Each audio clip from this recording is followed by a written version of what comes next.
Hello అండి, నమస్తే. Welcome back to Navvi cold. మీ అందరికీ తెలిసే ఉంటుంది బూడిద గుమ్మడికాయ హల్వా ఎలా చేసుకోవాలో. కానీ ఈరోజు మా అత్తయ్యగారి స్టైల్లో ఎలా చేయాలో చూపిస్తానండి.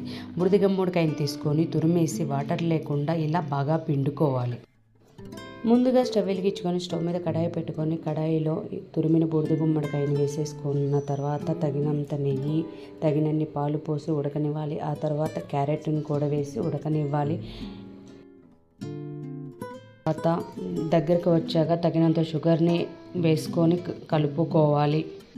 షుగర్ని యాడ్ చేశాక నీరు వస్తుంది. అది నీరు దగ్గరికి వచ్చేంత వరకు కలుపుకుంటూ ఉండాలి. ఇలా కలుపుకున్న తర్వాత లాస్ట్కి కోవాని యాడ్ చేసుకొని కలుపుకోవాలి.